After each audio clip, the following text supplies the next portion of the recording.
অ্যাকশনে সেনা, পেহেলগাঁওয়ের বদলা চায় দেশ। নমস্কার বন্ধুরা, আমার নাম ধ্রুবজ্যোতি সরকার। দুদিনে ধূলিসাৎ 9 জঙ্গির বাড়ি। পেহেলগাঁওয়ে জঙ্গি হামলা, পাল্টা প্রত্যাঘাত ভারতের। উপত্যকায় একের পর এক জঙ্গির বাড়িতে বিস্ফোরণ। দক্ষিণ কাশ্মীরের কুপওয়ারায় গুড়িয়ে দেওয়া হলো লস্কর তৈবার জঙ্গির বাড়ি। কুপওয়ারায় বিস্ফোরণে উড়ল জঙ্গি ফারুক আহমেদ তিদওয়ারের বাড়ি। এ নিয়ে লস্করের 9 জঙ্গির বাড়ি গুড়িয়ে দিল ভারতীয় সেনা। সীমান্ত সন্ত্রাসে মদত, জঙ্গিদের আশ্রয় কবুল খোদ পাক প্রতিরক্ষা মন্ত্রীর। তারপরও ভারতকেই নিশানা পাক প্রধানমন্ত্রীর। Pakistan has always condemned terrorism in all its forms and manifestation. On the contrary, our eastern neighbor continues a pattern of exploitation, leveling baseless allegations and false accusations without credible investigation or verifiable evidence.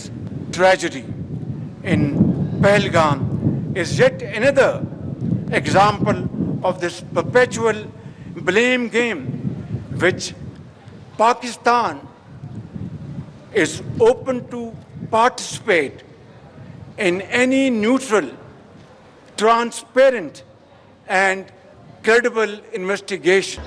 সে ওরা ভয়ে করছে, কারণ পাক প্রধানমন্ত্রীর গতকালের যে বক্তব্য তাতে তো প্রমাণ হয়েছে ওরা ভয় পেয়ে গেছে। বলছে যে তৃতীয় পক্ষের তদন্ত হোক এবং সব দেশকে লিখেছে। আর গোটা পৃথিবী এই ইস্যুতে ভারতের পাশে। এমনকি গতকাল ইরানও আমাদের প্রধানমন্ত্রী বা দেশের প্রতি সমর্থন জানিয়েছে।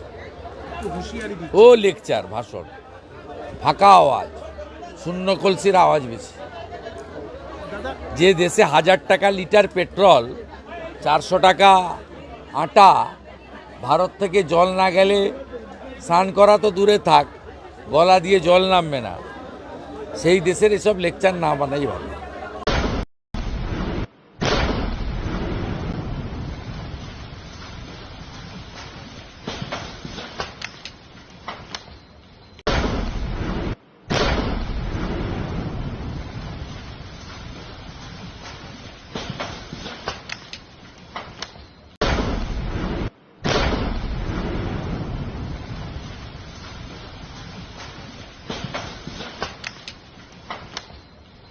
বন্ধুরা, ভিডিওটি ভালো লাগলে দয়া করে লাইক শেয়ার করে দেবেন, আমাদের পেজটা ফলো করে নেবেন আর আপনার মতামত কমেন্ট করে অবশ্যই জানান।